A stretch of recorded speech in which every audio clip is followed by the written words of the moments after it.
Graça e paz, amados. Acho que poucos aqui nos conhecem, né? Então a gente está há pouco tempo aqui na comunidade. 3 meses. É, amor? 3 meses. E acho que Deus já fez mais desses 3 meses do que a minha vida inteira. Nos últimos anos, nós vivemos grandes provações, tribulações e aflições. Acho que como grande parte das pessoas passam, né? Tivemos perdas na família, perdi minha cunhada, irmã da minha esposa, com 30 anos de idade, grávida de 4 meses. Por aí vocês conseguem ter uma noção do que a gente sofreu. Uma varoa de Deus que levou várias pessoas a Jesus e sem ter nada, de uma hora para outra, em 10 dias, Jesus a recolheu. A gente não tinha maturidade espiritual para entender isso tudo. Não tivemos força, nem apoio, nem maturidade espiritual para entender tudo isso na época. E, consequentemente, a gente foi se afastando do corpo, não de Deus, mas se afastando do corpo, se afastando da comunhão. E as consequências de se afastar do corpo, se afastar da comunhão, se afastar do convívio de pessoas que estão lendo, orando, estão em contato com Deus, os malefícios disso são grandes. Logo em seguida, começamos com mais provações. Desta vez da ordem empresarial, financeira, coisa que dificilmente tínhamos passado. Tive que fechar uma empresa, vender outra e dispor de alguns bens materiais para poder suprir as nossas necessidades financeiras. Porém, não conseguimos vender nada, parece que estava tudo amarrado, travado. E quando mais eu precisava vender, mais desesperado eu ficava que as coisas não aconteciam. Tudo parecia estar bem travado. Noites e mais noites, eu fiquei sem dormir. Muitas vezes ia no quarto ver minhas filhas dormindo, via minha esposa dormindo, e eu não conseguia dormir. Ficava acordado tentando imaginar algum plano, uma saída, achando que eu podia resolver alguma coisa. Depois de 2 anos, hoje aproximadamente, mesmo sem nunca ter duvidado do poder de Jesus, acho que isso foi uma grande sorte minha, mesmo com todas as dificuldades, mesmo afastado do corpo, eu nunca deixei de acreditar no poder de Jesus. Acho que isso foi um ponto bem positivo para mim na época. Mas eu já estava jogando a toalha, sabe? Não aguentava mais ficar programando, planejando, correndo atrás, trabalhando. Sempre fui um cara muito trabalhador, corria atrás das coisas, mas as coisas não aconteciam. E aí eu desisti de tentar tudo, de agir com as minhas próprias forças e capacidades seculares, de tentar imaginar que com as minhas experiências profissionais e acadêmicas eu ia resolver tudo, mas de fato aí eu joguei a toalha.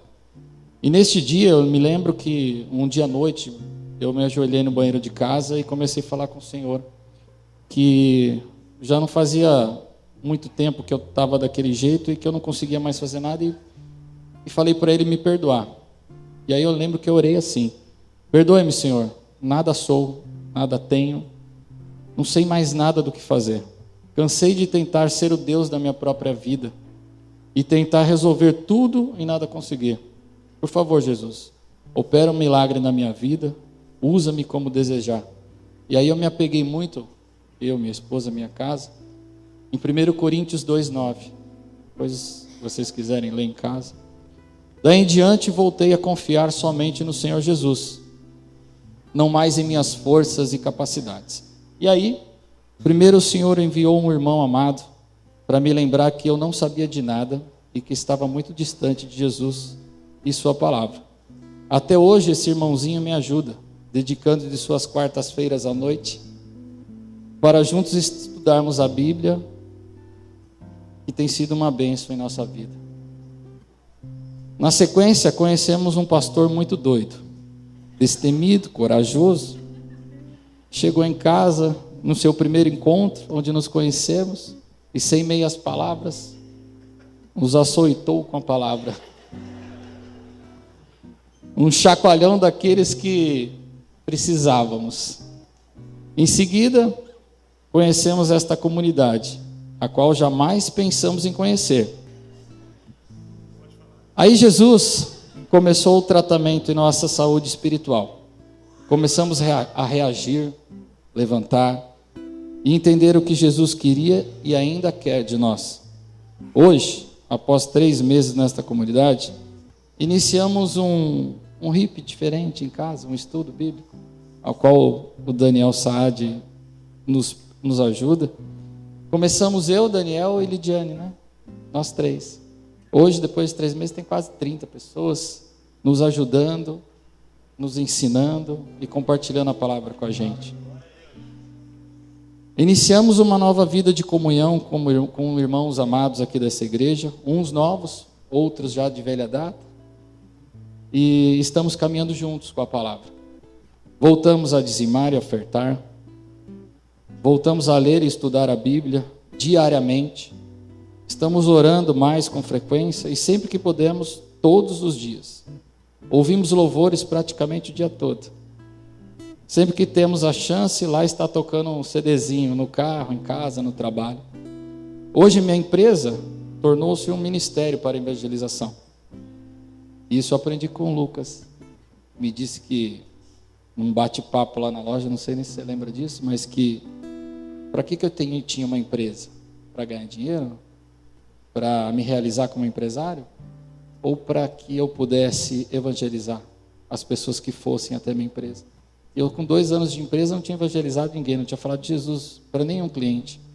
E aí, por estratégias, hoje a gente distribui pão diário, a gente distribui algumas mensagens. Sempre que a gente pode, a gente fala. E quando não pode, a gente dá o pão diário lá para ele levar embora. Minha empresa, então, hoje ela se tornou um ministério. Conseguimos vender nossos carros, que a gente precisava vender para resolver alguns problemas. Um imóvel que já estava quase 1 ano parado e não conseguia. E a gente gostava, chegava na hora, nem resposta dava. O que eu levei de gente para conhecer a casa, chegava 5 minutos, vou vender, não vendia. E a gente precisava vender para pagar as contas. E outras coisas aconteceram. Há 20 dias, o pastor falou que eu tinha que vender minha mão de obra. Há um tempo atrás, não 20 dias, mas no dia que foi na minha casa. Eu tinha que vender minha mão de obra, que minha mão de obra era importante, que ele era partidário de vender a mão de obra, que seria arrumar um emprego. E eu relutei, eu falei, esse pastor é louco, não me conhece, chega em casa, vem falar que eu não tenho que voltar a trabalhar de empregado. E não pode ser. E aí eu fui repensando, e há 20 dias eu arrumei um emprego. Faz 20 dias que eu estou empregado. Mas como Deus tem para nós que o buscamos, muito mais do que a gente pode imaginar, esta semana, quinta-feira, fui convidado para trabalhar em outro lugar. É uma loucura, né? Enfim.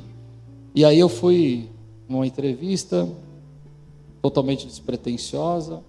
Depois o rapaz me chamou, o diretor da empresa, e eu estou lá para trabalhar, para ganhar mais do que eu ganhava, com condições melhores e para ficar dentro da minha área.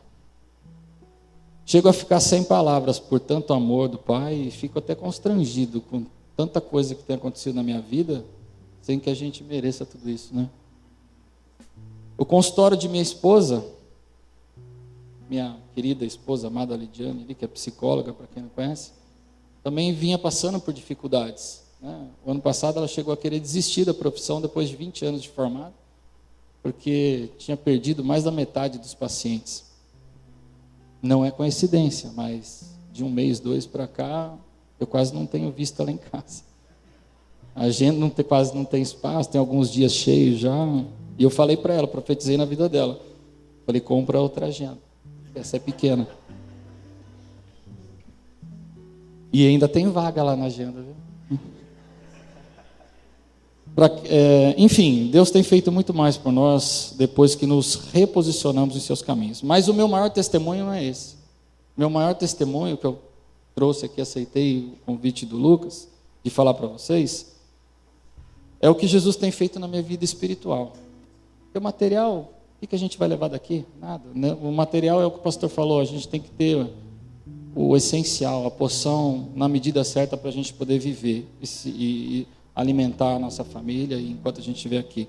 Mas o que Deus tem feito na minha vida espiritual, isso hoje eu posso afirmar, e de fato, eu tenho plena convicção de que eu e minha família estamos mais próximos do céu. Eu tinha dúvidas, eu sempre falei para minha esposa que eu tinha dúvidas, eu tinha medo de Jesus voltar e eu não estar pronto. E hoje eu tenho essa convicção de que eu, minha casa, se Jesus voltar hoje, agora, eu tenho certeza que eu vou. Então isso me alegra o coração. Aprendemos com todas as aflições e tribulações que a busca pela salvação tem que ser diária, muito constante.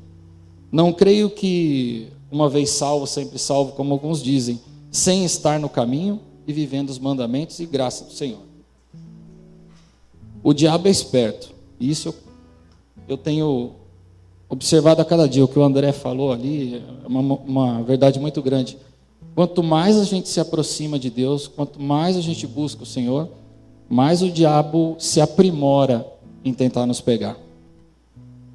Ele é astuto, e aí a gente tem que ficar muito esperto. O diabo, quanto mais buscamos a Jesus, mais sábios ficamos na palavra, mais ele se aprimora em suas ciladas e em nossas brechas e fraqueza, buscando sempre nos surpreender. E a gente tem que ficar vigiantes. Todos somos pecadores, mas temos que nos posicionar para não mais pecar. Se você estiver em pecado, como eu estive, e como me policio para não estar mais, eu acho que neste minuto, neste momento, ainda dá tempo de você se arrepender e voltar para o trilho que te conduz ao céu. O caminho que nos leva à melhor vida é Jesus. E a volta dele, eu tenho sentido que está muito perto.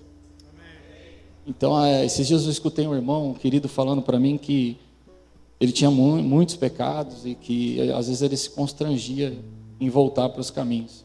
Falei, amigão, acho que é melhor você voltar lá, porque se ele voltar daqui 10 minutos, você não vai comigo. Eu acho que a gente tem que, seja lá o que você fez, seja lá quais são os seus pesos, seus pecados, se volte para Cristo. Arrependa-se agora e volte. E eu queria, só para finalizar, ler para vocês um versículo que me acompanhou nesses 3 meses, que é Efésios 6,10, e diz assim: finalmente, fortalecei-vos no Senhor e na força de seu poder. Revesti a armadura de Deus para poderes resistir às insídias do diabo, pois o nosso combate não é contra o sangue nem contra a carne, mas contra os principados, contra as autoridades, contra os demonizadores deste mundo e de trevas, contra o espírito do mal que povoa as regiões celestiais. Por isso deveis vestir a armadura de Deus para poderes resistir do dia mau e serdes firmes em todo o combate. Amém?